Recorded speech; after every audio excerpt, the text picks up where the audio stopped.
Fala aí, tudo bem com você? Bem-vindo ao canal da Rescue Point. Meu nome é Anselmo Borges, eu sou arquiteto de dados e esse vídeo é mais um vídeo que compõe o material para a certificação de Linux Essentials. Essa é a terceira aula do curso onde a gente vai falar sobre software livre e software de código aberto e as variações dele. Antes da gente continuar, eu ia pedir para você se inscrever no canal, ativar as notificações, se curtiu o vídeo deixa seu like, compartilha com seu amigo que precisa saber disso, e a ideia é que ao longo desses vídeos a gente se certifique ou esteja meramente preparado para usar o Linux de forma básica.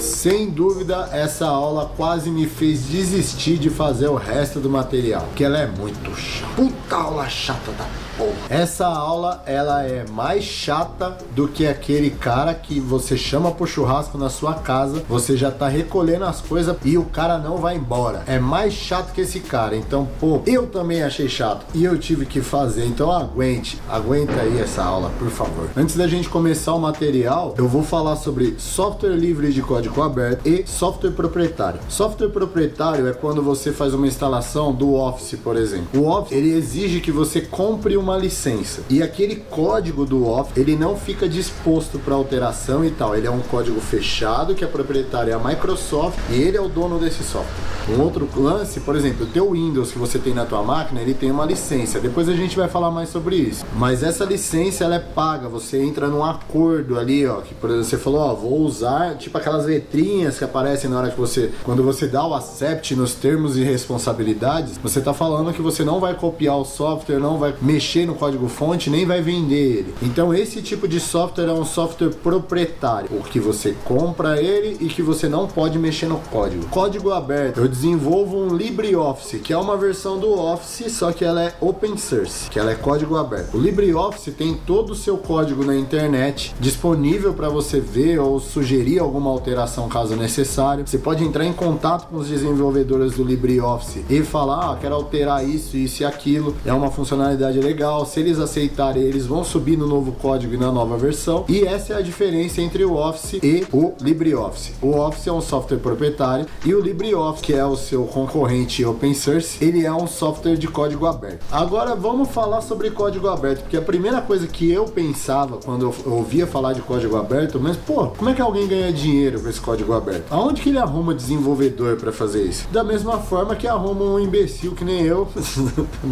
da mesma forma que arruma um cara que nem eu para fazer um curso de Linux de graça. Às vezes o cara ele tem uma ideia revolucionária, que ele quer incluir mais gente, que ele quer mudar o mercado, que ele quer revolucionar as coisas. Não que eu queira revolucionar muita coisa não, mas eu acho que muita gente merece ter acesso a coisas mais simples, coisas mais baratas. Existe uma fundação chamada Free Software Foundation, foi fundada por um cara chamado Richard Stallman. Ele criou essa fundação em volta de 1985, 10 anos antes do Linux virar mesmo. O texto aqui fala, antes de mais nada, livre no contexto de software livre não tem nada a ver com gratuito. Ele tem uma outra frase que fala, que resume bem isso. Para entender o conceito, você deve pensar em livre como livre expressão e não como cerveja grátis. Uma cachaça, c******. Ou seja, não é porque o software é livre, ele é gratuito. Estipulando as bases da fundação de software livre, esse Richard Stallman, ele criou 4 regras básicas que são chamadas de as 4 liberdades essenciais. Essas liberdades, elas começam do 0 e vão até o 3. Você vai ver que muita coisa na informática não começa no 1 e sim no 0. A liberdade 0, a liberdade de executar o programa que você deseja para qualquer finalidade. Qual que é a ideia disso? Vamos supor que o cara chegou e desenvolveu um código para mexer numa impressora, certo? Só que aquele código, ele facilmente se adequa para eu mexer dentro de um módulo de carro, para eu saber, sei lá, informações do radiador, informações do disco de freio e outras coisas. O cara, ele pode ter acesso a essa informação e trazer e aplicar dentro do carro. A gente vai ver mais isso nos próximos pontos. A liberdade número 1, a liberdade de estudar como o programa funciona e alterá-lo para que ele compute seus dados da maneira que você deseja. Então, para que isso aconteça, o cara precisa ter a liberdade 0, que é o acesso ao código fonte. E a partir do momento que ele tem acesso ao código-fonte, ele pode pegar esse código de impressora e trabalhar ele, fazer as alterações necessárias para que ele funcione dentro do módulo de carro. Estou dando um exemplo bem tosco, mas é basicamente assim que funciona. Enfim, ele teve a liberdade de alterar o código e usar para a finalidade que ele queria. Ele estudou o código e usou para a finalidade que ele queria. É a soma das liberdades 1 e 0. Liberdade 2. A liberdade de redistribuir cópias para que você possa ajudar os outros. Qual que é a ideia? Ele chegou e desenvolveu uma parada para um carro da Ford, mas ele chega e coloca lá no mundo lá e fala, ó, cara, esse daqui pode ser usado para qualquer carro, ele pode ser usado para Volkswagen, pode ser usado para Mercedes, ele pode ser usado para Scania, pode ser usado para qualquer coisa. Então o código tá aqui, rapaziada, pode usar. Aí todo mundo vai pensar no seguinte, porra, mas por que a Mercedes ia compartilhar um código com a Volkswagen? Por que o outro tal, não sei o que lá? Aí você cai no problema de Microsoft que quer fechar o software, mas nem todo mundo pensa assim. Às vezes o cara pensa que o cara pode criar alguma coisa que pode somar com o teu e vice-versa. No final da história vocês vão entender. Aí tem a última, a liberdade 3, que é uma liberdade bem parecida com a 2. A liberdade de distribuir cópias das suas versões modificadas para outras pessoas. Ao fazer isso, você está dando a toda a comunidade a chance de se beneficiar com as suas alterações. O acesso ao código-fonte também é um pré-requisito. Sempre a liberdade 0 é um pré-requisito. Ou seja, toda pessoa que altera um código, ela pode simplesmente distribuir em prol da comunidade, para que ela se beneficie da alteração que ele fez. Bom, em resumo, essa parte de código aberto. Não sei se você lembra, nos primeiros, eu acho que foi no primeiro ou no segundo vídeo, como foi criado o Linux. O Linux foi criado a partir do Unix, que era um sistema operacional da AT&T, que era voltado para grandes servidores. Quando começaram o desenvolvimento do Linux, eles fizeram uma versão do Unix focada para computadores menores, e dali eles tiveram um start, aonde começou, ó, essa é a versão 1. Beleza, com isso começam a nascer as distribuições. Por quê? Porque nem sempre a pessoa A concorda com a B, certo? Então aí, por exemplo, começa nos conflitos de, mano, eu não gostei que esse código ficou assim, eu também não gostei que esse código ficou assim. O conceito do software livre é plenamente você ser livre para criar do jeito que você quiser. Ou seja, nascem as distribuições. Nasceu a distribuição baseada em Red Hat e nasceu a distribuição baseada em Debian. A partir disso, houve novas discussões sobre liberdades, onde nascem novas distribuições e assim vai. Aí você pensa, que bagunça, cara, ninguém concorda com ninguém. É verdade. Quer dizer, às vezes não. Mas, cara, imagina se todo mundo concordasse com todo mundo falasse que o Lula tá certo ou que o Bolsonaro tá certo. A gente sempre ia concordar com tudo e nunca ia evoluir. A vantagem dessas criações e divisões e ramificações no software livre é exatamente o cara criar uma coisa legal, o outro criar uma coisa legal e eles seguirem o mesmo conceito de software aberto. Porque eu simplesmente posso olhar o código desse cara e falar, pô, eu posso aplicar essa alteração que esse cara fez aqui, eu posso aplicar essa alteração que esse cara fez aqui e todo mundo ganha.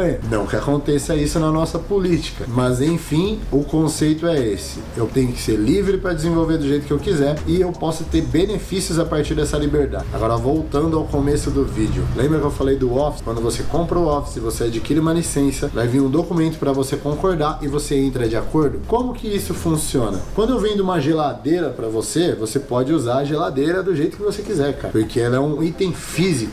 Vendo um fogão, vendo um carro, é tudo físico. Agora, quando eu vendo um software para você, como que eu cobro esse software? Eu tenho que cobrar esse software de uma maneira, quando eu sou o vendedor desse software, eu estou te vendendo os direitos de uso sobre esse software, que através de um termo contratual, o qual você aceita, você paga pelo uso. Então, quando a gente falou de Microsoft, quando você tem o Windows, você licenciou o produto, você teve um direito de uso sobre o Windows. Quando você instalou o Office, você tem o direito de uso sobre o Office, assim como o Photoshop, Corel e outras ferramentas que são pagas de mercado. Tá, mas e aí? O que é software livre? Ele é sempre gratuito? Aí entram algumas ramificações do lado do software livre e do open source. Aí você se pergunta, como é que funciona essa bagunça? Quem gerencia isso? A Free Software Foundation criou algumas licenças para gerenciar as divisões do tipo de licenciamento no Linux. Dentre elas existe a General Public License, a GPL, a LGPL, a Lesser General Public License, a AGPL e a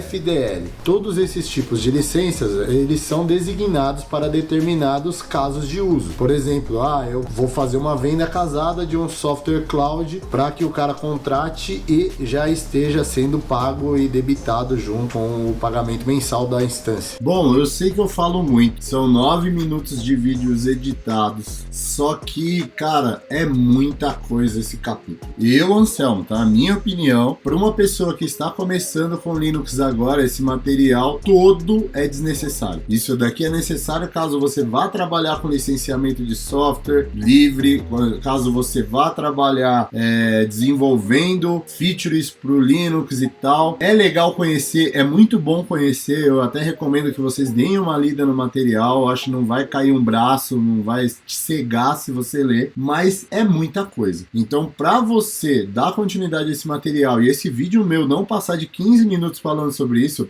imagina, eu nem cheguei em 30% do conteúdo. Eu recomendo que você vá lá no final e veja aqui, os exercícios guiados. Primeiro tenta fazer, né? Vê o que você entendeu do começo, lê o texto, tenta fazer e vem aqui nos exercícios guiados. Aí você vai entender basicamente como é que funciona cada tipo de licenciamento. E se você não entendeu, cara, bate aqui no texto, volta, lê de novo, tá? Porque não é um conteúdo técnico, é um conteúdo muito mais jurídico isso daqui, histórico. Bom, peço desculpa, espero que ainda assim eu tenha ajudado. O conteúdo dessa aula e o do próximo ainda vão ser bem teóricos. Essas 4 aulas desse capítulo, elas são bem teóricas, elas te fazem quase desistir, mas não desista. A parte prática vem no próximo. Como se trata de uma prova, essa prova ela tem questões e essas questões devem ser acertadas para que você passe na prova. Então, por mais chato que seja o conteúdo, você vai ter que dar uma lida, beleza? Então é isso, nos vemos na próxima aula.